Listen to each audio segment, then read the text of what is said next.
ওরা ভেবেছিল পুরো গাজাই হয়তো হামাসের সৈন্য দিয়ে পূর্ণ, তাই তো ভেদাভেদ ছাড়াই নিহতের সংখ্যা বাড়াতে বিন্দুমাত্র কার্পণ্য করেনি।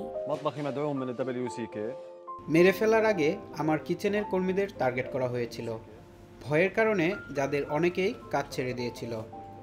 প্রোটোকল থাকা সত্ত্বেও হামলা শিকার হয়ে মারা যায় আমার সহকর্মীরা।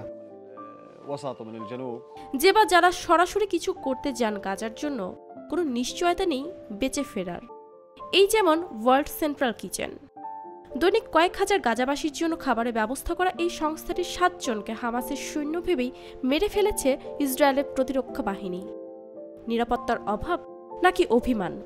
এমন ঘটনার পর গাজাতে খাবার রান্না করে সরবরাহের কার্যক্রম পুরোপুরি বন্ধ করে দেয় ওয়ার্ল্ড সেন্ট্রাল কিচেন।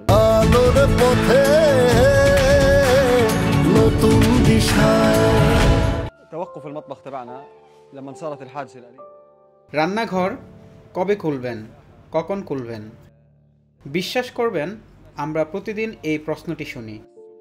ছোট বাচ্চা, নারী পুরুষ বা বয়স্ক, বলতে গেলে সবাই আমাদেরকে এই প্রশ্নটি করে। আসলে এখানের প্রতিটি মানুষই খাবারের জন্য আমাদের উপর নির্ভর করে আছে।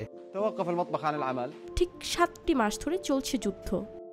ফিলিস্তিনের গাজা অঞ্চলে বিমান হামলার পর এখন কি অবস্থায় আছে গাজাবাসীরা?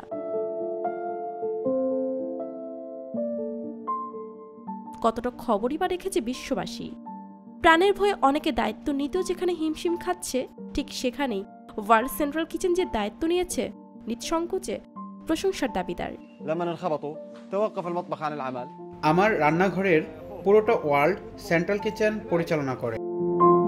সংস্থাটির তথ্য মতে এই মুহূর্তে তাদের কাছে 276টি ট্রাক আছে, যাতে 8 মিলিয়ন পরিমাণ রেডি টু কুক খাবার বহন করা যাবে রাফা ক্রসিং দিয়ে।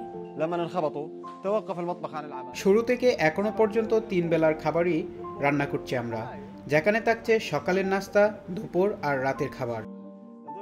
খাবারের সময় অনুযায়ী মানুষের ভিড় থাকে এখানে। গাজার বিভিন্ন দিক থেকে আসা বাস্তুচ্যুতদের জন্য দৈনিক রান্না হচ্ছে 10 থেকে 12 হাজার খাবার ভর্তি প্যাকেট। অথচ ইসরায়েলি বিমান হামলায় ওয়ার্ল্ড সেন্ট্রাল কিচেনে নিহত হয়েছেন 7 জন কর্মী। নিহত হওয়া প্রত্যেকেই ছিলেন জিপিএসধারী এবং বিদেশি। মর্মান্তিক এই ঘটনার কারণে দীর্ঘ সময়ের জন্য বন্ধ ছিল আমাদের রান্নার কার্যক্রম। এদিকে আইডিএফ জানিয়েছে হামাসের অবস্থান ভেবেই হামলা চালিয়েছিল তারা। যদিও এমন দুঃখজনক ঘটনার জন্য ক্ষমা চেয়েছে আইডিএফ, স্বীকার করে নিয়েছে যে বিষয়টি তাদের জন্য গুরুতর ভুল ছিল। তবে ঘটনার এমন নির্লিপ্ত স্বীকারোক্তি নয়, বরং সক্রিয় তদন্ত দাবি করেছে ওয়ার্ল্ড সেন্ট্রাল কিচেন।